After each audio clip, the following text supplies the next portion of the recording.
Hi, this is Steven from Just Got Played, and today we're going to take a look at Red Rising from Stonemaier Games. This is the collector's edition, which is only available directly from the publisher, but there is a retail version available. So this is 45 to 60 minutes, 1 to 6 players, ages 14 and up. So you can see here, there's a lot of the characters from the books. So this is based on a trilogy, the Red Rising books from Pierce Brown. Well, there's more than 3 books in that series already, but this is based on the first 3 books in the series. As you can see, it's mostly a card game. There is a board there, but certainly the cards, the way you score them at the end of the game and the way that you play them onto the board is the heart of the game. So let's have a look at what's in here. All right, so there's the list of the components. I believe that's actually the retail versions of the components. So there's some extra stuff in the collector's edition, I think. All right, a nice setup graphic. Gameplay, you basically lead or scout on your turn, some notes about that, some edge cases, talks about the character cards, which are what's important in the game, the house tiles, the sovereign token, game end and scoring. That's good. There's a how to play video, rules in other languages. All right. So there is a Automa here, which is good if you want to play solo. So a lot of the things in the book are, have names that are sort of like this. So that's why Automa is the name here for the solo opponent. So you can see you've got what you need there for that. As always, I appreciate bags being in a game. All right, so here are the house tiles, right? So there's 6 different houses, 1 for each player. Nice thickness. That's a nice cardboard component, and they're also punching out easily. So they're cut well. Minerva, Mars, Jupiter, Apollo, Diana, and Ceres. All right. Got all those. We've got a board here. All right, so there's the board. Here's where you put the helium tokens in the deck, and there's a fleet track. There's 4 different locations: Jupiter, Mars, Luna, the Institute. All right, just a standard sort of cardboard folding board. Nice. Plastic cover. That's good if it holds everything in place. I'll have to see how it does if you store vertically. I store my games horizontally, so I don't really have a problem with that. All right, so this is the sovereign token, which there's a different way to become a sovereign in the game, but this is worth points at the end, and it activates something on your house card, I think, too. This is a nice metal piece. You can hear that. Here's a tray that goes on the board to hold the helium tokens, which is nice. It's just plastic, but it's a nice component. Here are the helium tokens. So these are plastic, but they do catch the light nicely, and they feel nice, so they're fun. Yay, helium tokens everywhere. Score pad. So there you go, if you want to score the end of the game. We've got a lot of influence tokens and such over here. This is heavy. These are metal. I believe that's a collector's edition thing, that these are metal. Here's the first player token. So it's like a crescent moon. Nice heavy piece of metal. Let's take a look here at some of the, all right, so I talked about the fleet track. I mentioned that earlier. So this goes on the fleet track, and then these are the cubes, the influence cubes. So again, these are nice heavy metal pieces. I'm pretty happy with the quality of that. I've heard that some of these colors maybe aren't the best to distinguish, so we'll take a look at some of those. Let's see, let's look at these 2 together. I don't really have a problem with that. I'll have to see if in play if that does end up being a problem. Let's have a look at this one.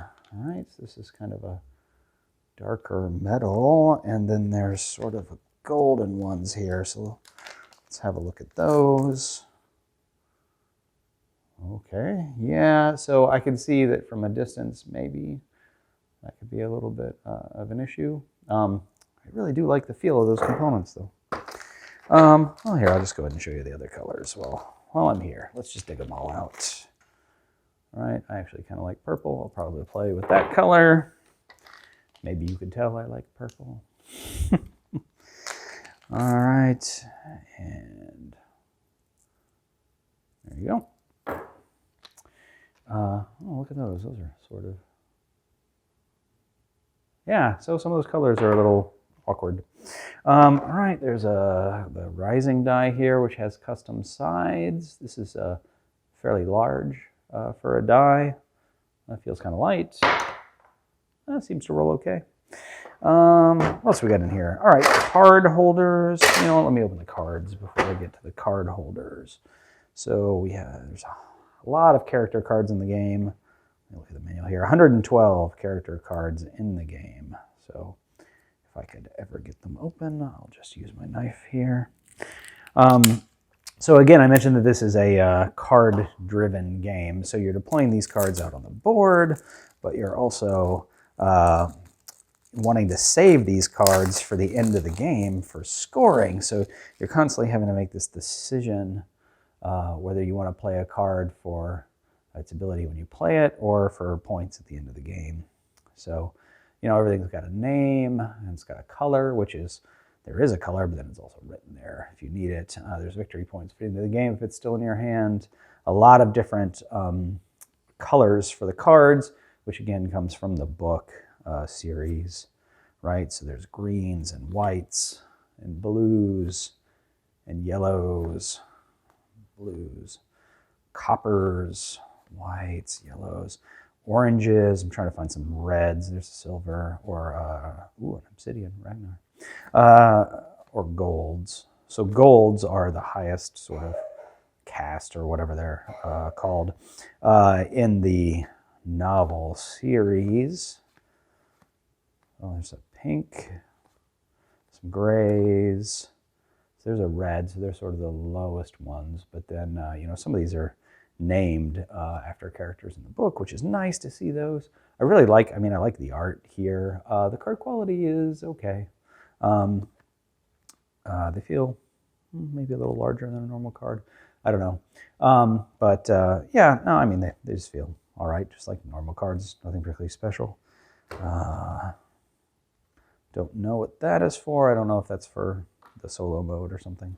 Oh, look, little turnover view cards. Those are always nice to have. A, B, C, D. These must be for the Automa. All right, let's take a look. All right, here's some golds over here.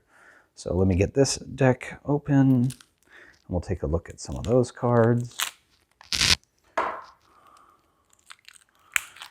And so I mentioned that the golds are sort of the highest caste in the novel, so these are special in the collector's edition. They're sort of like these gold foil cards.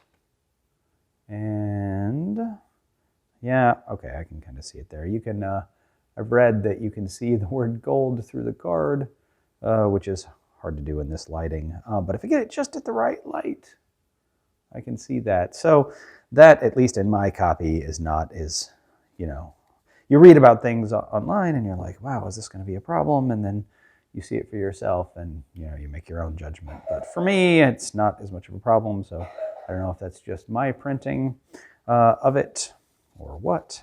But all right, let's look at some of the golds. Aja, Antonia, Ashlord, Bone Riders, Cassius, Fitchner, Carnus, Lorne, Lysander, Mustang, Nero, Octavia, Pax Autelamanus, Romulus, Roke, Severo, Tactus, the Howlers, the Jackal, the Telemanuses, and Victra. All right, so those are all very important characters in the book series. Spoiler! And then, of course, we just have a lot more here. A lot of cards. So you're probably not actually going to see all these cards come out during the game, which is interesting because it's a, you know, kind of a combo-driven thing, the cards that you have. All right, what is this? Odd, even. Again, I'm thinking this is maybe for the solo mode of the game, which, you know, I really never play these games solo, but it is nice that the option is there. Yep, Automa. Yep.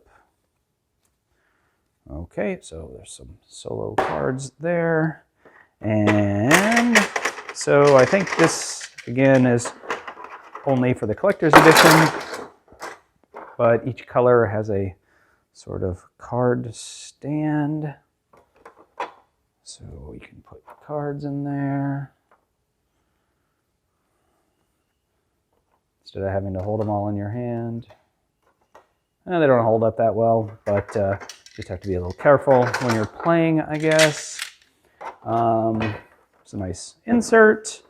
This box is probably a little bigger than it needs to be, which, you know, I'm always concerned about shelf space, but it isn't unreasonable either. Let me try one of these card stands down here, just on the ground instead of in the box like I had it before. Okay. You know, I have some wooden card stands, so I may just use those for these games. You know, I don't know. It's okay. All right, well, that is Red Rising. Let me know if you have any questions about it, but otherwise, if you appreciated this unboxing video, let me know by leaving a comment or hitting the like button. All right, thanks everybody. Bye.